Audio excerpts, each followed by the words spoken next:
Okay, thank you for joining us for exploring the new digital repository and digitization studio at the New Jersey State Library. My name is Crystal Hooper, and I am NJALA's digital liaison, and I'll be the moderator of today's webinar. We are joined by Caitlyn Cook from the New Jersey State Library. Thank you, Caitlyn, for joining us. And she's going to take over the room in just a moment. I just wanted to share with our participants, if you have any questions, you can type them into the chat, and I will interrupt Caitlyn to ask them as they pertain to where she is in her presentation. Otherwise, we've got time at the end of the hour to answer any questions. All right, Caitlyn, over to you. Hi, everybody. So my name is Caitlyn Cook. I am a reference librarian at the New Jersey State Library. I am responsible for the New Jersey documents collection, as well as our digital repository and our brand new digitization studio as well. And I just want to start by thanking you for letting me come and speak to you today. I love what I do, and I love what we're doing at the library right now. So I'm really grateful for the opportunity to tell you a little about it. And I hope you find it interesting and useful. If you are not familiar with the state library at all, we have been in existence in one form or another since 1796. This is an image of our library from 1881, which is one of the oldest ones that we have.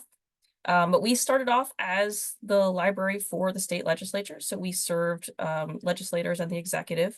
So you can imagine the collection was primarily legal tomes, but also general reference, anything that a legislator might need to do their research and to do their work. That has since changed. At one point, the library split into two different departments. We split into the library and the state archives. So the state archives took the collections that were more archival, more records-based, and we took the collections that were more published sources and more traditional library resources that you would think. So that's kind of how we break out today. The modern library is very, very different from how it started. We are still the library of state government, so we serve all state employees in the course of their work. But we are also the library of Thomas Edison State University, so we serve their students and faculty. And we are a publicly accessible research library, so any member of the public can reach out to us. They can come visit us, they can email us, they can call us, and we will help them with their research the best that we can. We have really large state and federal documents collections. We have a kind of a homegrown collection called Jerseyana, which is all works about New Jersey. They can be published works, they can be self-published works, but it's anything that's related to New Jersey. So it could be history books, could be art books, cookbooks. We have fiction that's set in New Jersey. Whatever it is that pertains to New Jersey, we try to collect it. We have a very large genealogy collection. So like I said, the archives will have all of the records. So things like marriage, death certificates, birth certificates, those would be over in the archives, but we collect all the companion sources. So a lot of published works, and we build a lot of research guides to try to help that style of research. We have a foundation collection to help small businesses and nonprofits with their work. And then we have the Talking Book and Braille Center, which provides a lot of free resources to our blind and print disabled communities throughout New Jersey. So we have our fingers in a lot of pots over there. But our biggest thing, and the thing that I'm here to talk about today, is our digital repository. And if you have visited ours in the past, you may notice we've gotten a facelift just this past month. So it's an all new repository. We tried to make it less cluttered, less text heavy, and we tried to emphasize some more usability options. So I just kind of wanted to introduce you to it and show you how you can navigate that space. We have three main collections here. We have a digital version of Jerseyana. We have the State Publications Library, which is our biggest part. And then we have a collection called the Superseded New Jersey Administrative Code. I won't go into that today, but if anyone here is interested in legal research, just let me know. It's a very nerdy collection in the best possible way, so I can tell you all about it, but I'll skip it for here. But the two main collections that people tend to visit are the Jerseyana or the State Publications collection. Jerseyana is organized topically, so you can go in that way. The State Publications is organized by agency author. So if you were looking for something produced by the Department of Agriculture, you could go into the Agriculture collection looking for something from the Department of Environmental Protection. go into the environmental protection collection, and you would be able to find all of those things there. But everything in the repository is fully accessible, freely accessible. There's no login, there's no barcode needed. Everything is available and it's all full text searchable. So if you're not quite sure what you're looking for, you can throw a search in there. You can find just about anything that we have. And the nice thing is, what's different from our previous version of this repository is we've finally come up to the modern age. If you do any search, you will get a number of filtering options that pop up, just like any standard database. I know that's not earth-shattering, but for us, it was pretty big. So we finally have some search options to help you navigate that search, and you can trigger these filtering options even just doing a dummy search. So you can just hit search on a blank search box, and these will all pop up. And you can use that to kind of sort through what we have, organize things by year, by relevance, whatever you're looking for. And then we've also really put a lot of emphasis into improving the quality of our thumbnails. Before they were very, very small, kind of hard to tell what you were looking at. So now we have much higher quality thumbnail. And we have a visual search as well as an option. So for instance, you can trigger a visual grid in some of our more visual collections. So like this is our collection of New Jersey postcards. So this is a good one for a visual search. You can trigger that grid and you can see some of the images are a little bit bigger, a little bit bolder, easier to kind of navigate through and see what we have. So that's been really exciting for us. And we've been rapidly building this collection. We started in 2012, and we are about to load our 100,000th item into this repository. So again, all that content is freely available. Anyone can access it, and we're pretty proud to keep building that as much as we can. Our eventual goal is to get everything that we have within copyright up there and available. We have a number of really popular collections, so I just pulled out a couple of highlights in case you're interested. One of the collections is New Jersey Outdoors, which was a magazine that the state produced. It was very focused on hunting and fishing, but one of the nice things about this collection is there's a lot of great photography, a lot of amateur photography that was submitted. There's poetry in here. People wrote a lot of really great articles about what was going on in their local areas, their local communities. So this is just a really nice magazine to go back and take a look through, see some of that imagery and how New Jersey's environment has changed in that time, how our species populations have also changed. Another really big popular collection is our collection of reports from the state hospitals, which were called lunatic asylums at the time. The files and patient records from those hospitals are not publicly accessible. They are over at the archives and they are still kept under patient privacy confidentiality. So they're not publicly accessible to researchers. So our reports are the public versions of what the hospitals were producing. And for a lot of researchers, that's the only access to primary sources for these hospitals. So it's a really popular collection. And we cover the period of 1947 to 1921. So there's a lot in there. The Inspector of Factories and Workshops is another one that you wouldn't think necessarily was a hugely popular collection, but it really is because it goes into immigrant labor, child labor, labor rights and the development of those accidents on site. It's a really great way to see the working conditions, the real working conditions that people were under during this time period, 1883 to 1904. And in some cases, there are some images that you can look at as well. But it gives you a really good glimpse of what the reality was for a lot of people in New Jersey. Our legislative documents collection is also really popular. We have a lot of public hearings, reports from the legislature itself. And then something I'm going to talk about in a few minutes are ABC bulletins. In this case, ABC stands for the Alcoholic Beverage Control Commission. This is a collection that you wouldn't think was very interesting. It sounds very dry on the surface. They are very, very interesting, and they've become a very popular collection. So I'll talk to you about those a little bit more in a minute. But as you go through these reports, there are a lot of really surprising finds.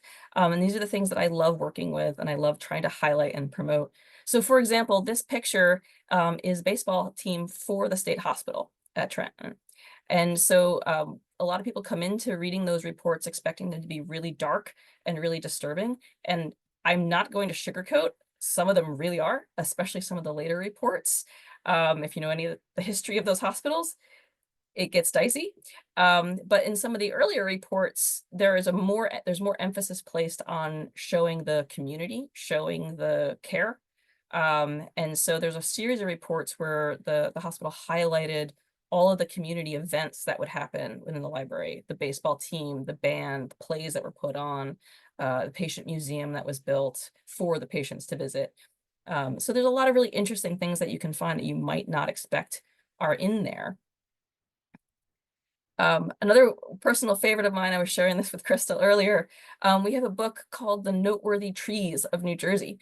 It was written in 1937, and it is as advertised. It is a picture book of really important, spectacular trees as of 1937. Everyone comes with a picture of the tree and then a little blurb explaining why it was considered historic or exceptional in some way.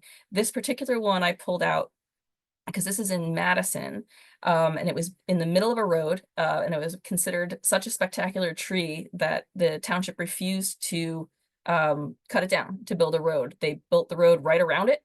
Cars had to just go around it.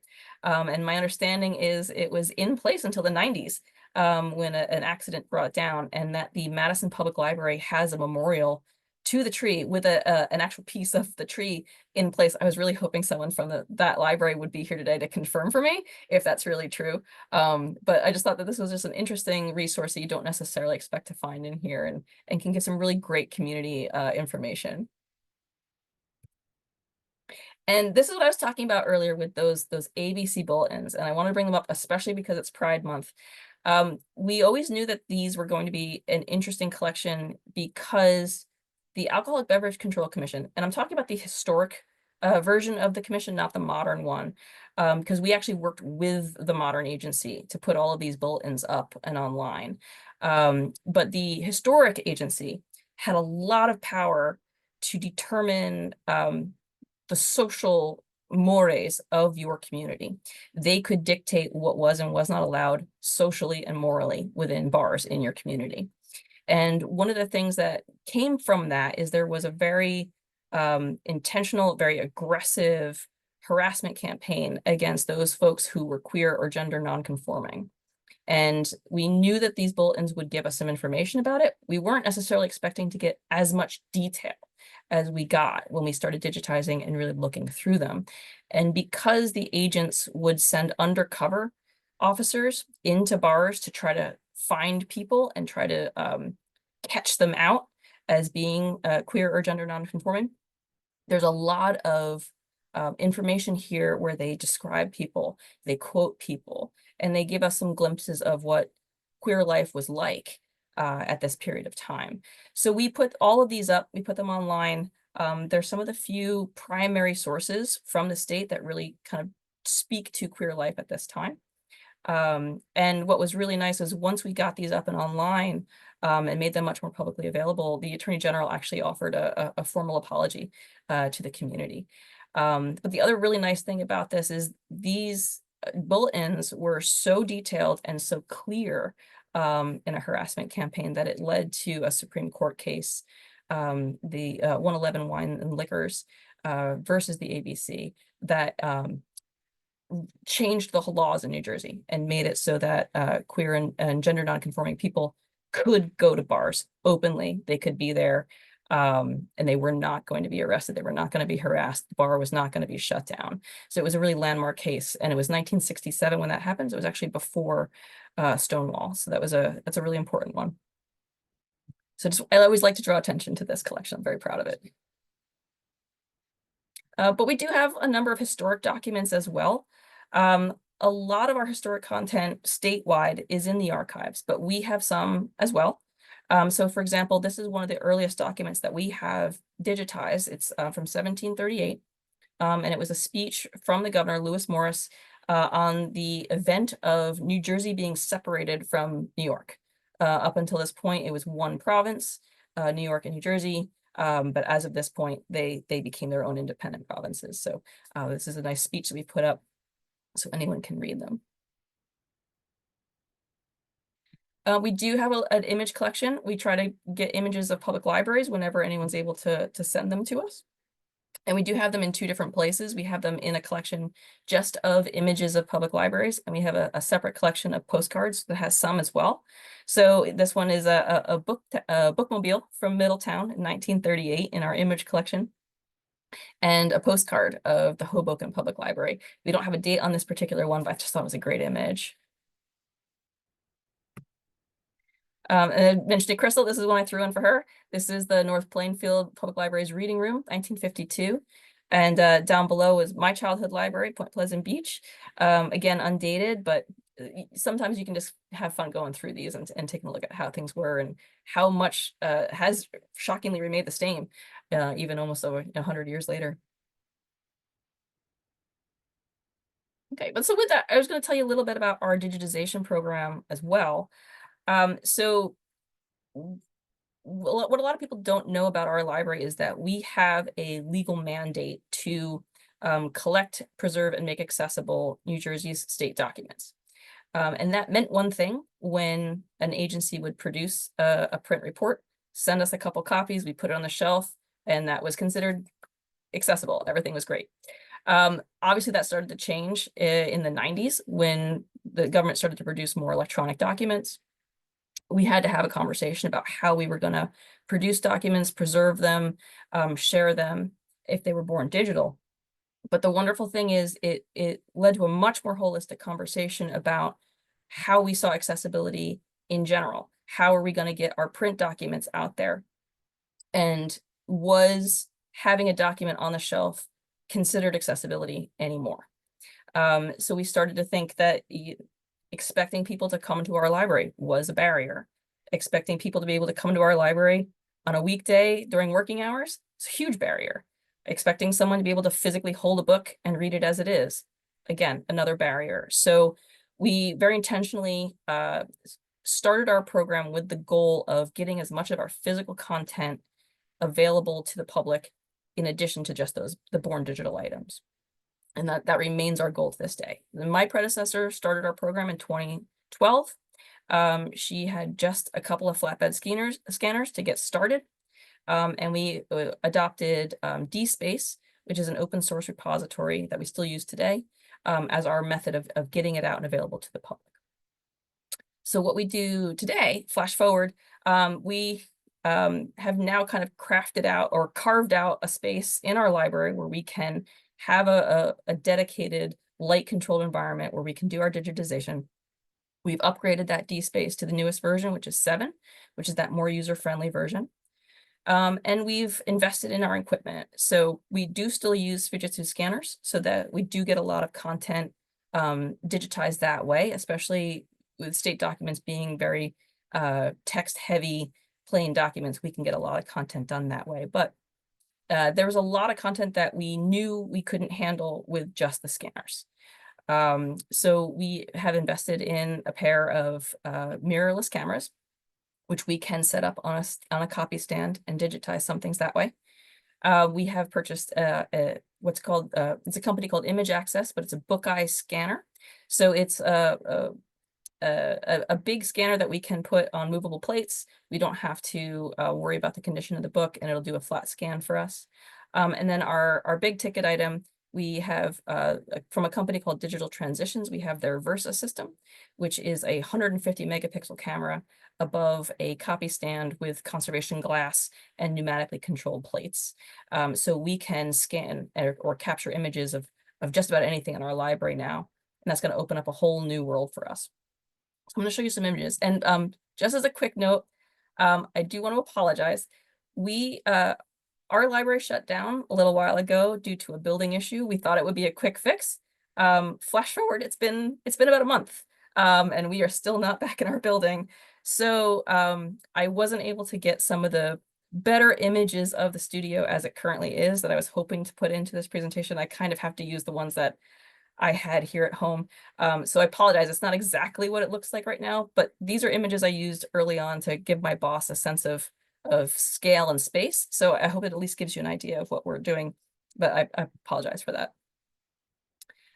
So we started off our program here with, like I said, a pair of cameras. Again, this isn't exactly how we would shoot. But this should give you the idea. We have two pieces here. We have on the left, there's a copy stand where we can just set the book down. We can control our lighting. The camera is attached to a stand, which we can raise or lower and kind of get an image that way. And on the right, we have just a simple book press where we can control that. We can put glass down on the book, get a flat image, and we have a camera that we hold over just a copy stand there. I'm sorry, just a camera stand there, and we can go directly over the page, adjust as we need to, and take some images. So this is how we started out. And this ended up being kind of a proof of concept for us. And then we were able to get some serious grant money to pursue better equipment than this. Sorry for the stock image, but this is the book eye. And so this is a pretty large tabletop scanner. The plates you can kind of see from here are movable. They're mechanically movable, so we can kind of manually adjust them however we need to. The glass raises and lowers in between each image, and then we can control everything with a touchscreen to the side. So that way we can kind of scan very quickly and get a whole book digitized easily in a day. But our baby is this new one here. This is the Digital Transitions Versa. And so our imaging technician is our library associate named Christopher Graham, and he is our technical expert and our imaging expert. He controls everything through the computer there on the right. And what this setup contains is a phase 1 camera, which is, again, I mentioned it's 150 megapixels. So this thing can capture just the most amazing quality. We can do as low as 300 PPI, or if we go really low down on it, we can get a film negative, for example, at 6,500 PPI, which is bonkers with how good that quality can be. But the really great thing about it is this particular camera was designed for cultural heritage, and it was designed to hang directly over an item. So gravity will never affect the lens and slowly pull it out of focus. It can hang directly over an item for as long as we need, and it will just capture image after image. It's fantastic. We love it. And then the stand below it has pneumatically controlled plates. So we can set for an exact amount of pressure that we want the book to experience, and we can set the plates to move to raise or lower no matter how thick the book is. And we have conservation friendly glass on top, so we can get that exact pressure without breaking the spine and get a nice clean image. The quality here has been rendered down for PowerPoint, but we can get really, really high quality on all of these. And what's nice is what we're working on is, although it doesn't look amazing visually, this particular book, what we're working on digitizing, our first priority is a collection from the Court of Errors and Appeals. And the Court of Errors and Appeals was the highest court in the land up until 1947. And it was above the Supreme Court. It was the last stop for your appeal. And so and it was in existence for about 100 years. So we can find in here cases of enslaved individuals arguing for their freedom, of women arguing for the right to vote and their own agency. We can find the rise of labor rights, rise of railroads, factories. There's all kinds of genealogical cases in here where estate cases, wills, families just in the most gossipy of dirt trying to get a hold of a piece of inheritance. We're going to try to get this entire collection digitized because we realize that we are the only holders of these cases. So we're going to get them out there. We're going to get them out there for free, full text searchable. Make sure you don't need to have some kind of Lexis account.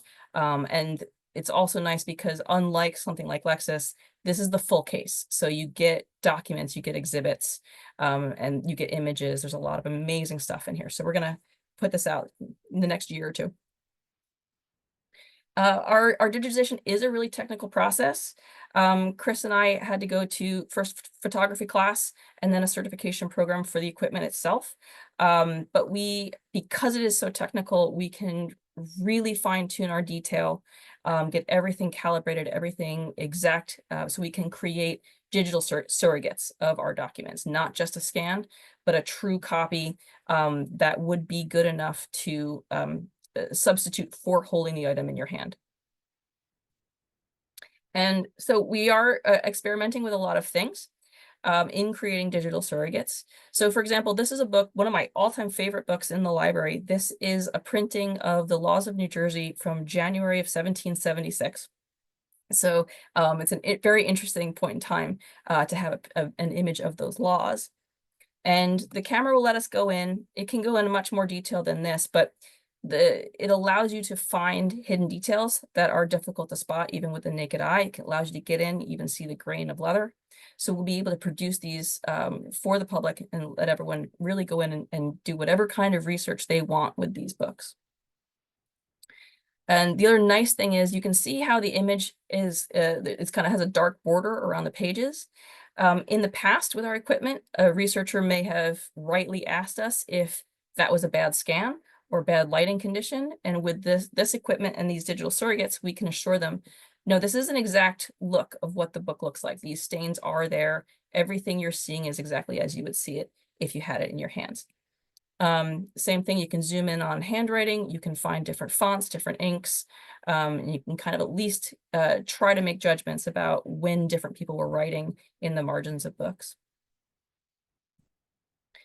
Another big advantage is it used to be that we could not digitize our larger maps. If we were going to get them digitized, we had to send them out to a conservator. That was very expensive, usually prohibitively expensive, but now we can get them all in one shot. We don't have to necessarily stitch them together. We can get one clean image of some of our larger maps. And where that makes a difference is if you, for example, if you look up to the top, kind of at the center, between the S in Morris and that little lake, there's kind of a weird blank spot. In the past, a researcher, again, could rightly ask us, did you stitch that badly? And we can say, nope, that's exactly what it looks like. So that is on the map, and it's not our imaging. That is how the map looks. We also have a large collection of maps that were produced by state agencies that were folded a million times and stuck into a report or stuck into a book. And now over the decades, all of those creases are very firm or very fragile. And it makes digitizing them generally difficult. But with that now exact amount of pressure that we can set it, and we can very cleanly smooth out even these really difficult fragile creases. So you can see right by where it is Madawan, there's just a little hint of a tear there. Everything about this was much more pronounced in real life. We can make it as a clean, flat image now. Another big project of ours, again, it's not necessarily glamorous, and it's not even old, but we have collections of mimeographs. So these are documents from the 70s and 80s. In a lot of cases, they're the only copies still in existence, but that mimeograph ink is fading to the point where you can hold some of these documents and not read them. We can't scan them on a flatbed because the flatbed can't pick it up. It can't read the text at all. So what we're doing is we're imaging them as they are, and then we're doing a second copy where we manipulate the image in that imaging software so we can bring out the text, because the format itself is not as important as the information that's available here in these kind of state reports. So we're trying to get as many of these digitized as we can before we lose them entirely. And so this is a video of Chris. This was early on. He's got the process very smooth now. But this was a video of how the Versa works. I'm just going to show you here. So you can see he can release the pneumatic plates, flip his page, get the glass down, bring it back up. He can stand on that as long as he wants. It won't increase the pressure past the point we've set it. Take his shot. Everything is controlled either by that foot pedal, or he can control everything on the computer itself if he doesn't want to use the foot pedal. He can do it all on the keyboard. But you can see it is a slow process. It is a manual process. So it will take us a while to get through this project, but it is something that we're very excited about. And so that's kind of what's going on here with our collection. I hope you have some questions. I hope I can answer anything for you. If not now, I put my email in here so I can tell you more about any of the collections that we're working on or any of the things that were digitized. I'd be happy to work with you.